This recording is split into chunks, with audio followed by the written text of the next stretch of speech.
and the finality of today. Boss, why are you doing this? Why? To make the world one again. The world used to be whole. But with the end of the Second World War, the philosophers began to fight amongst themselves, and the world was torn apart. The Cobras, my comrades who trained and fought alongside me, were torn apart as well. The foibles of politics and the march of time can turn friends into enemies just as easily as the wind changes. Ridiculous, isn't it? Yesterday's ally becomes today's opposition. And this Cold War? Think back. When I was leading the Cobras, America and Russia were fighting together. Now, consider whether America and Russia will still be enemies in the 21st century. Somehow I doubt it. Enemies change along with the times, the flow of the ages, and we soldiers are forced to play along. I didn't raise you and shape you into the man you are today just so we could face each other in battle. A soldier's skills aren't meant to be used to hurt friends. So then what is an enemy? Is there such a thing as an absolute timeless enemy? There is no such thing, and never has been. And the reason is that our enemies are human beings like us. They can only be our enemies in relative terms. The world must be made whole again. The philosophers must be reunited. I will devote my skills to that purpose. And with the Colonel's money, I will achieve that end. Just as I once created the Cobras. They are my family. I may no longer be able to bear children, but I still have a family. It was November 1st, 1951. I was in the Nevada desert participating in atomic testing. The name Nevada is derived from Spanish, covered in snow, white as snow. And snow is exactly what I saw in that Nevada desert. It froze my blood white. Snake, you were an atomic test subject, weren't you? On Bikini Atoll. That's part of the reason I was drawn to you. You and I are alike.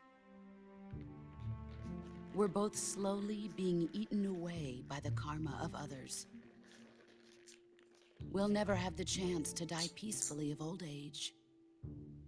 We have no tomorrow. But we can still have hope for the future. In 1960, I saw a vision of the ideal future from space. 3 years earlier, the Soviet Union had succeeded in launching Sputnik, the first man-made satellite in history, into orbit. This came as a huge shock to the United States. In response, America threw everything it had into its own manned spaceflight project, the Mercury program. Even as the Soviets seemed poised to send their first man into space, America was still experimenting with chimpanzees and rockets. The government wanted human data. So they secretly decided to send a human being into space. I was the one they chose.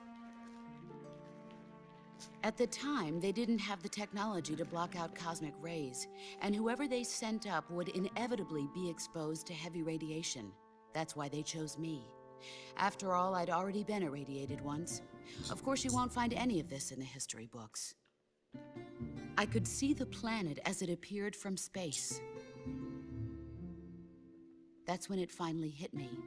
Space exploration is nothing but another game in the power struggle between the US and the USSR. Politics, economics, the arms race, they're all just arenas for meaningless competition.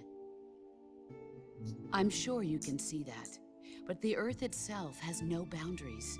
No East, no West, no Cold War. And the irony of it is, the United States and the Soviet Union are spending billions on their space programs and the missile race, only to arrive at the same conclusion. In the 21st century, everyone will be able to see that we are all just inhabitants of a little celestial body called Earth. A world without communism or capitalism, that is the world I wanted to see. But reality continued to betray me. In 1961, I was sent to Cuba, to Bahia de Cochinos. It was part of a CIA-sponsored invasion under the guise of taking Cuban exiles back to their country. But the US government betrayed them. Our weak-kneed president held back their air support. Defenseless, the exiles were annihilated by the Cuban army. All I could do was watch in silence. I was set up by the very country I'd sacrificed so much for, by the very government I dedicated my life to defending. I was driven from the surface world, and I went underground. Then, 2 years ago, I faced the Sorrow, my old comrade in battle. He was my friend. But one of us had to die. I was left with no choice. The Sorrow gave his life for me. There is no enmity between us. One must live, and one must die. That was the mission. The ones who gave me that mission were the philosophers. Early in the 20th century, the true holders of power in the United States, the Republic of China, and the newly formed Soviet Union gathered together in a secret meeting that would later be known as the Wise Men's Committee. The secret pact they formed there marked the beginning of the philosophers. But the last of the original members died in the 1930s. After that, the organization began to run out of control, and the Wise Men's Committee degenerated into a mere shell of its former self. The philosophers of today have no sense of good or evil. Their influence extends to countries and organizations involved in every aspect of every war. They have become war itself. That's how they operate. The sacrifices of war cause a shift in the times. This shift leads to renewed conflict, and in turn triggers the next war. Like a nuclear chain reaction, each conflict sparks countless others, forming an endless spiral that will continue on for eternity. Do you understand what I'm saying, Snake? By consuming me and you, the philosophers intend to keep that cycle going forever. It was my father who explained all of this to me. He was one of them. You see, I am the last remaining child of the philosophers. But after he revealed the truth, my father was killed by that same shapeless, formless organization. And my father isn't the only thing the philosophers have taken from me. In June of 1944, the Cobras and I took part in the landing at Normandy. We'd been given a top-secret mission to locate and destroy enemy V-2 rocket installations. I was pregnant at the time. The Sorrow was the father. I gave birth on the field of battle. A beautiful baby boy. But my child was snatched away from me by the philosophers.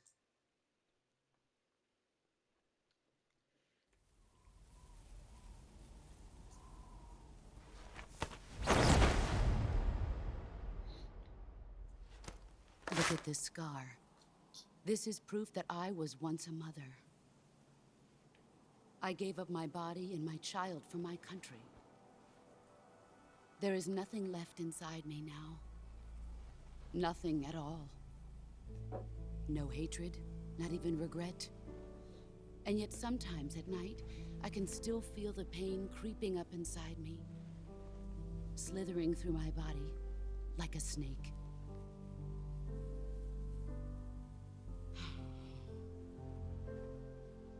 I've never talked this much about myself before. Thanks. Thanks for listening to me.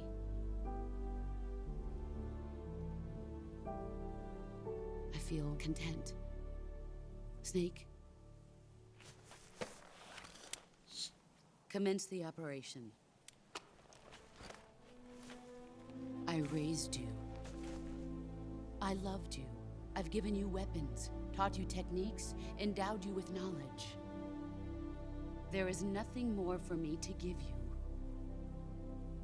All that's left for you to take is my life, by your own hand. One must die, and one must live. No victory, no defeat.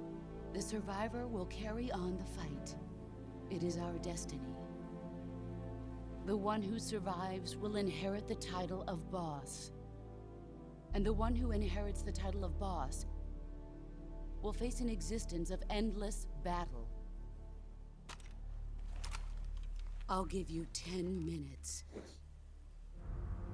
In 10 minutes, MiGs will come and bomb the hell out of this place. If you can beat me in less than 10 minutes, you'll be able to escape in time. Let's make this the greatest 10 minutes of our lives, Jack. Boss. You're a soldier. Finish your mission. Prove your loyalty. Face me. Here I come.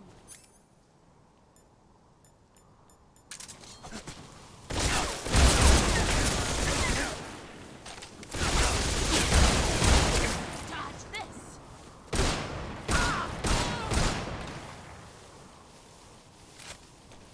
Here I come.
Nice try. Heads up, Snake. There you are.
disappoint.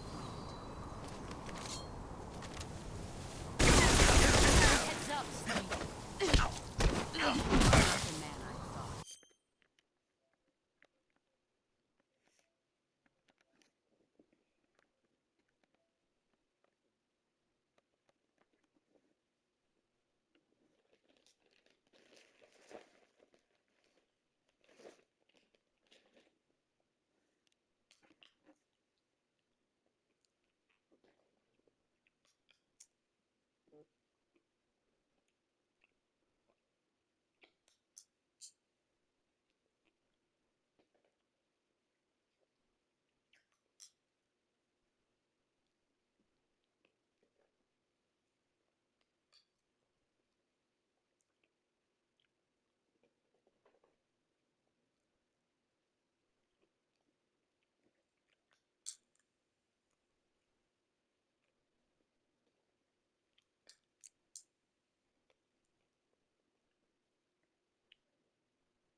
Pathetic.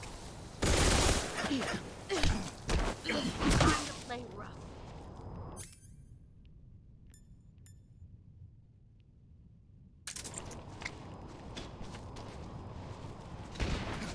Get the dirty.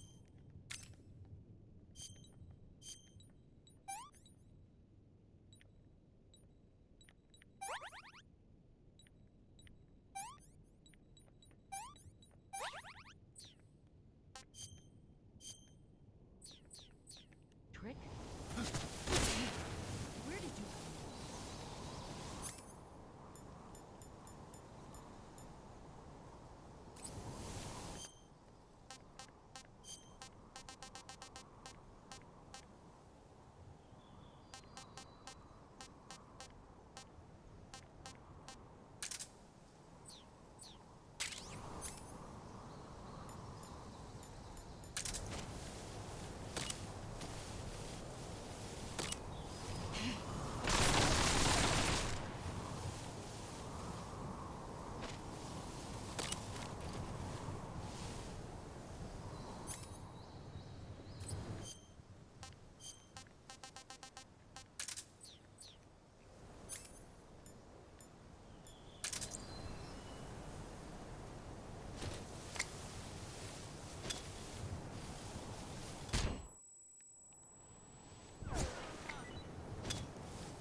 Take this.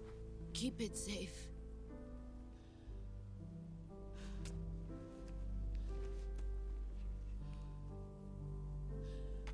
It's our only hope.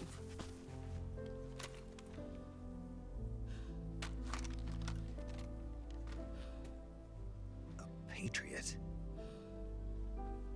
Why are you giving me this? Jack. Or should I say, Snake. You're a wonderful man. Kill me. Kill me now. Do it.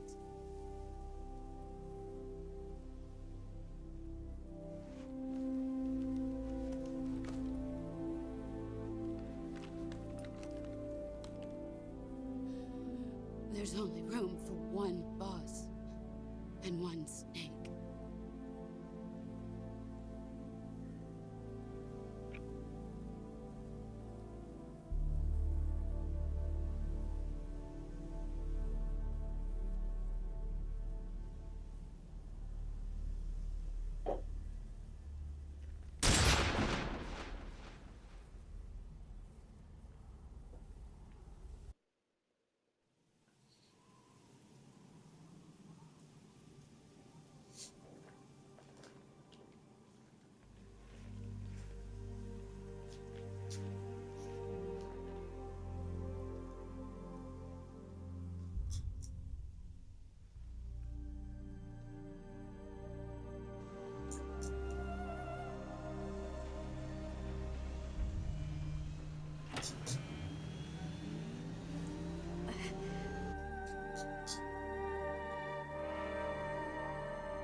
Ready to go, Snake?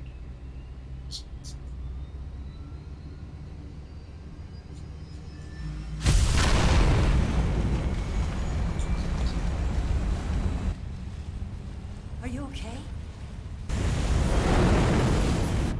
Snake? Yeah.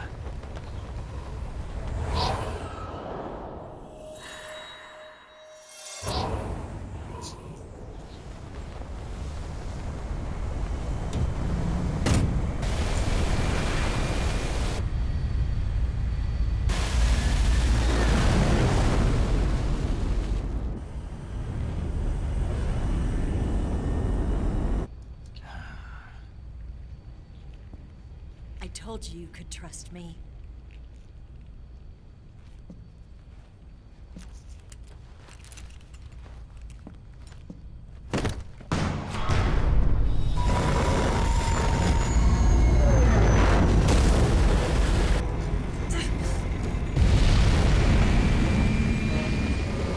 Snake!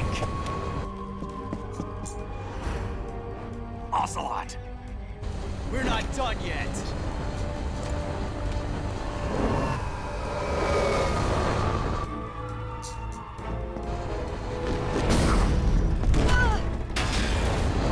Damn!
Snake, try to remember some of the basics of CQC.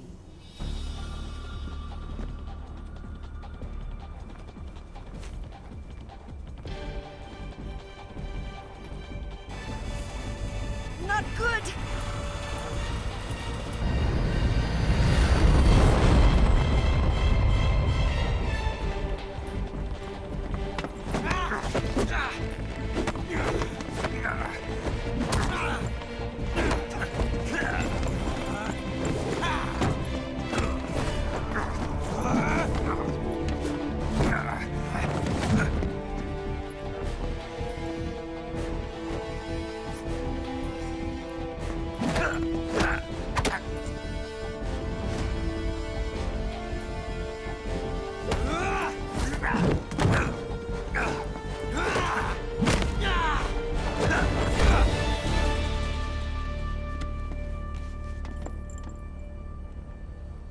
I picked up a few new moves.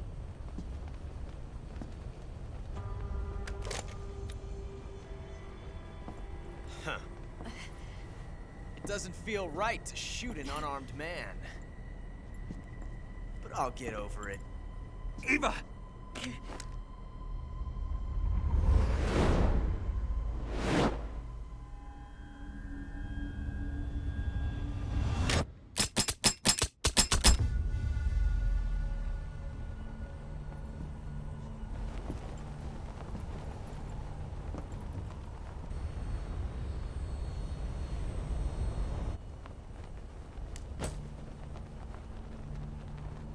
What do you say to one last showdown? Yeah, all right.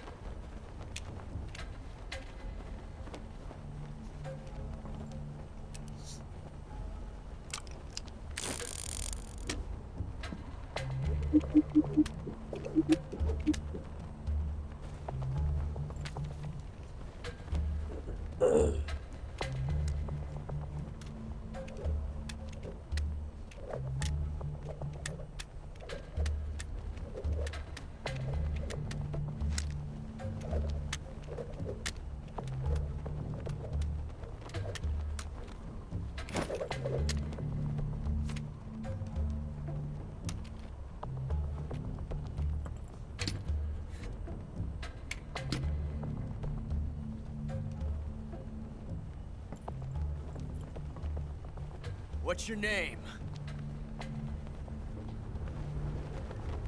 Snake. No. Not that name. You're not a snake, and I'm not an ocelot. We're men with names.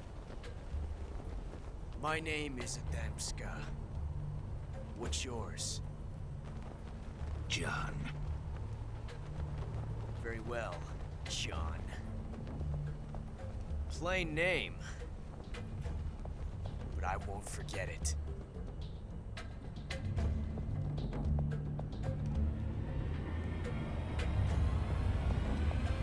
Come on!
It's a blank.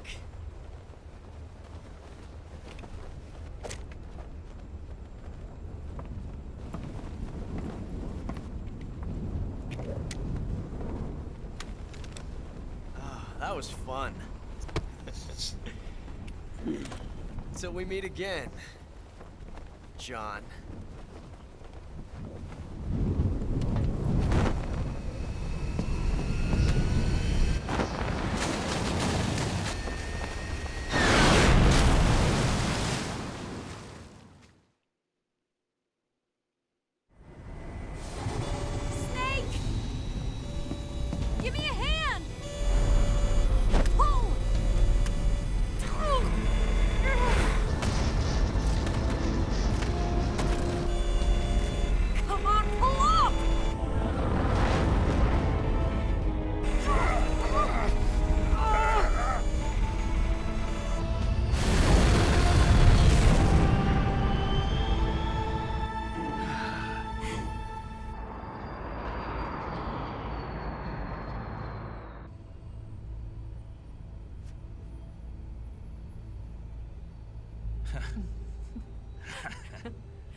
We made it. Yeah, we sure did.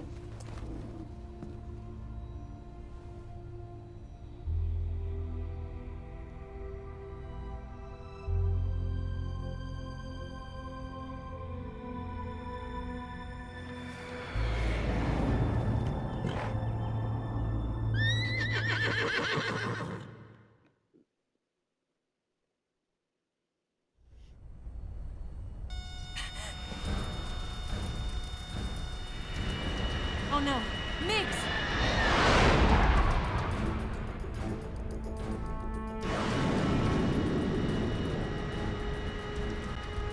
There's no way out!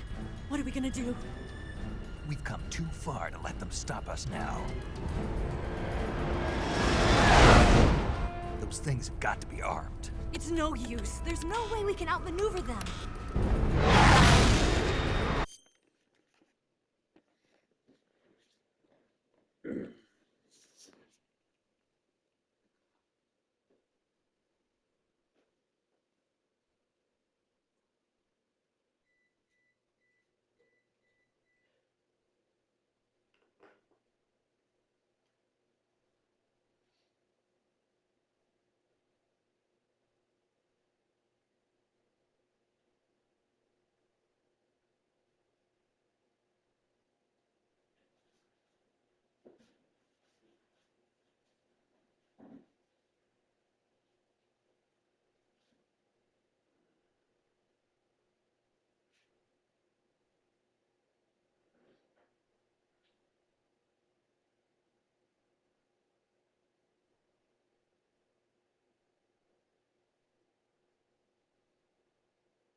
They're gonna shoot us down. We were so close. Weapon systems on. Locked on target. I got tone. You were great, Eva. Huh? Thanks.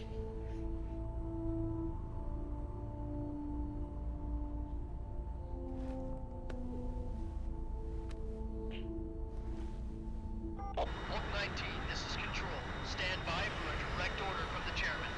Oak 19, return to base immediately. Do you read me? This is a direct order from Comrade Khrushchev. Return to base immediately.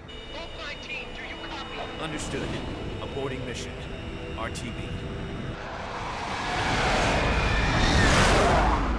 Look! The MiGs are turning back! Woo!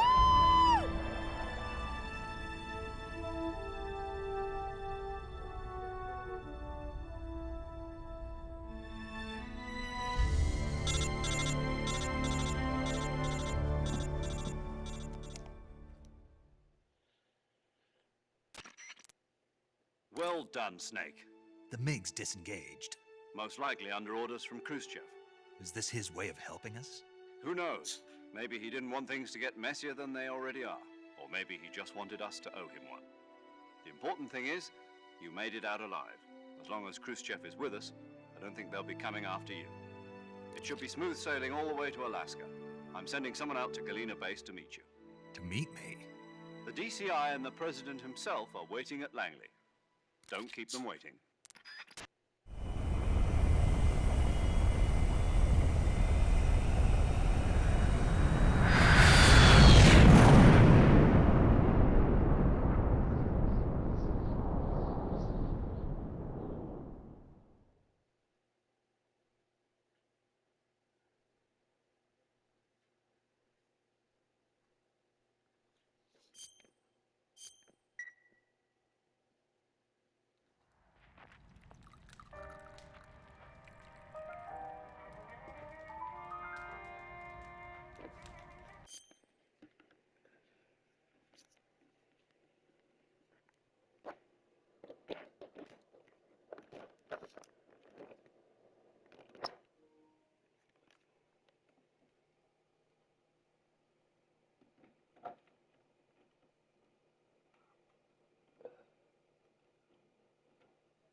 So what are you going to do now? Go back to the KGB? What do you want me to do? Did you ever think about coming back to America? I can't go back. I've left America behind me. But you saved this country. I didn't do it alone.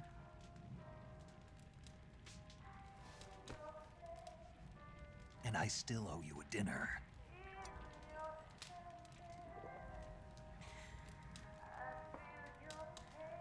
Is that part of your mission too? Or is it an order? Or is it an invitation?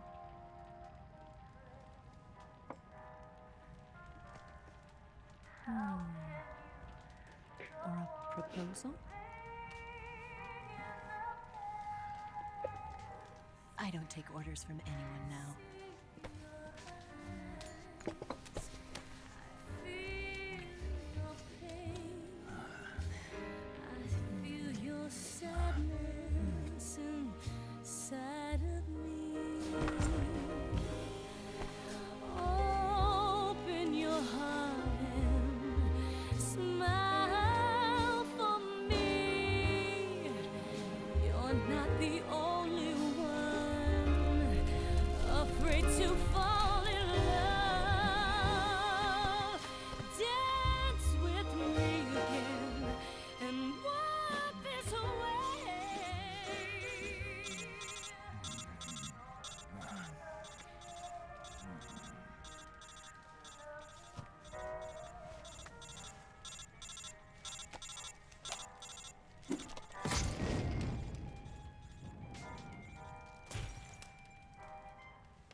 Scholars tell us that the first spy in history was the snake in the book of Genesis.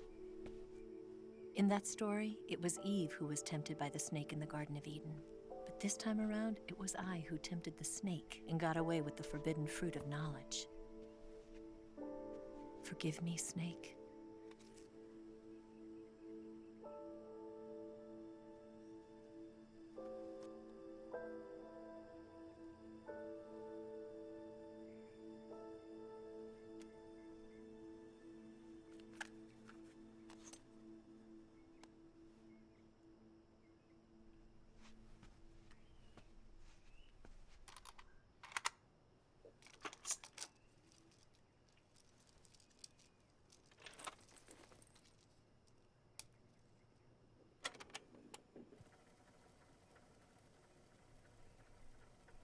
Good morning, Snake. I hope you slept well. First of all, I have to apologize. I wasn't sent by Khrushchev. I'm not a KGB spy, and I never worked for the NSA. I'm an agent of the People's Republic of China for the General HQ 2nd Department of the People's Liberation Army. It was all a lie. I tricked you. And I'm sorry.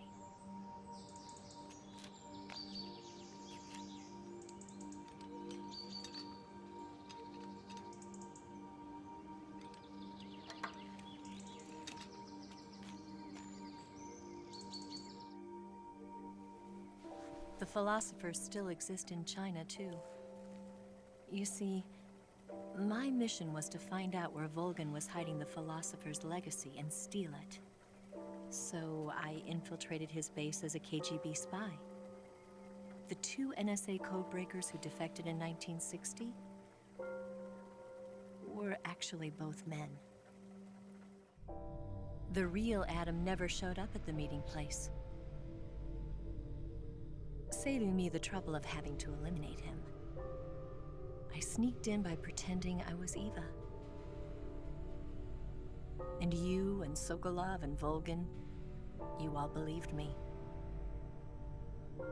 The philosopher's legacy was originally held in common between the US, Soviet Union, and China. We couldn't let the Russians and the Americans take it all for themselves. The Chinese government had its eye on the legacy too.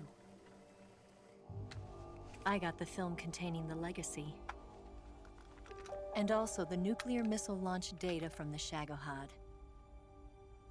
5 years ago, the Soviet Union stopped supplying us with nuclear weapons technology. Since then, China's Liandon easing, hydrogen bomb, and space rocket projects have fallen behind. But with this data, our country will be able to develop its own nukes. We'll create a deterrent force to rival those of the US and Soviet Union. Everything has gone according to plan, thanks to your help. I too am one of the philosophers. I'm an agent of the philosophers, a graduate of one of their charm schools. I was raised in a joint US-Soviet-Chinese facility to become a sleeper agent. This was before the war. Back then, they were collecting children from all over the world. As a result, I'm indistinguishable from a native-born American. So it didn't surprise me when you and Volgan couldn't tell the difference. But she knew right from the beginning. She knew because before the war, she was at one of the philosopher's schools too, as an instructor. The boss was the only one I couldn't fool. She was the only one who knew I was a fake. She told me everything. Why did she open her heart to me like that? At the time, I couldn't understand it. But now, I think I do. Snake. She wanted you to know the truth. She chose me to tell you. That's why she saved my life. I've lied to you so many times, but not this time.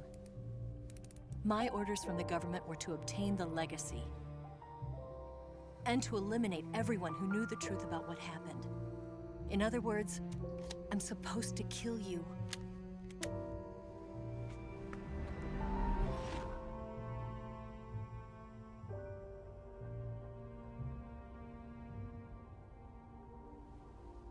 can't do it. Not because we loved each other. And not because you saved my life.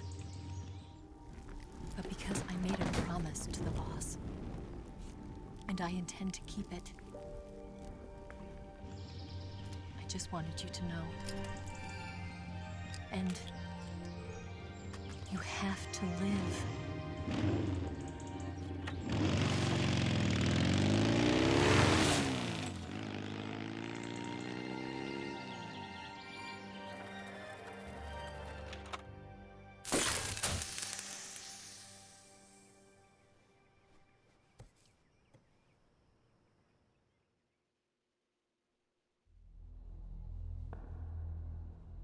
Snake, listen to me. She didn't betray the United States. No. Far from it. She was a hero who died for her country. She carried out her mission knowing full well what was going to happen. Self-sacrifice. Because that was her duty.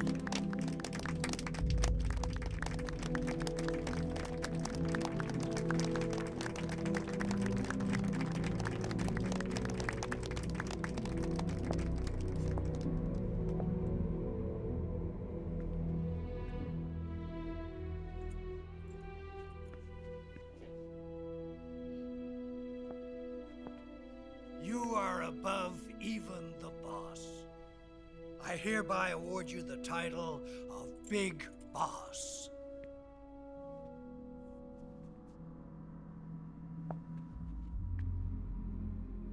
You are a true patriot.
Someone like him to handle our top secret sneaking missions for us. A man who combines the qualities of a soldier and an agent. The boss's defection was a ruse set up by the US government. It was all a big drama staged by Washington so they could get their hands on the philosopher's legacy. And the boss was the star of the show. They planned it so that they could get the legacy that Colonel Volgin inherited and destroy the Shagohod at the same time. Only a legendary hero like the boss could have earned Volgin's trust. Finding out where the philosopher's legacy was hidden was to be her greatest mission. Everything was going according to plan. But then something happened that no one could have predicted. Colonel Volgin fired an American-made nuclear warhead at Sokolov's research facility. Khrushchev demanded that the US government provide proof that it wasn't involved. They couldn't just abort the operation to steal the legacy. So the operation itself was greatly expanded and revised. The authorities in Washington knew that in order to prove its innocence, they'd have to get rid of the boss. And that one of their own would have to do the job. The public couldn't be allowed to find out about it. Not ever.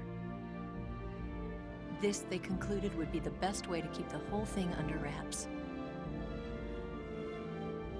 The boss wouldn't be allowed to come back home alive. And she wouldn't be allowed to kill herself. Her life would be ended by her most beloved disciple. That was the way the government wanted it. That was the mission she was given. And she had no choice but to carry it out.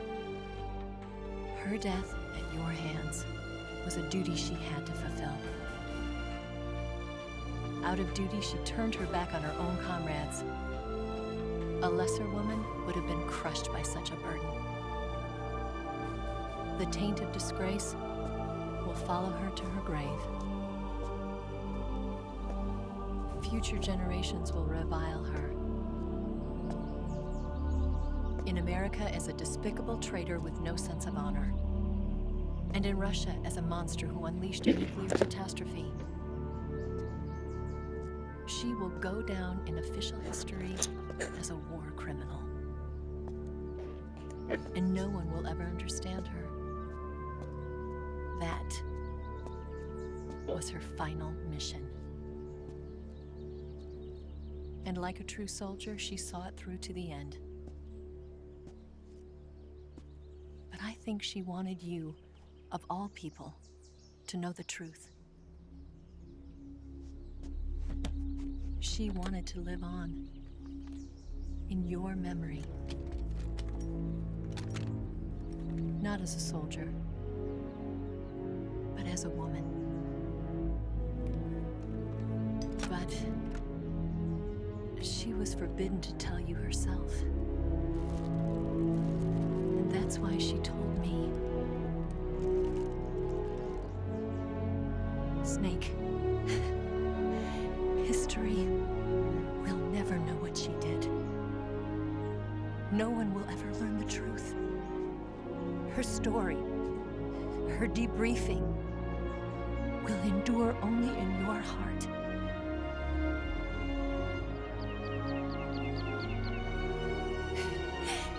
Everything she did for her country. She sacrificed her life and her honor for her native land. She was a real hero. She was a true patriot.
So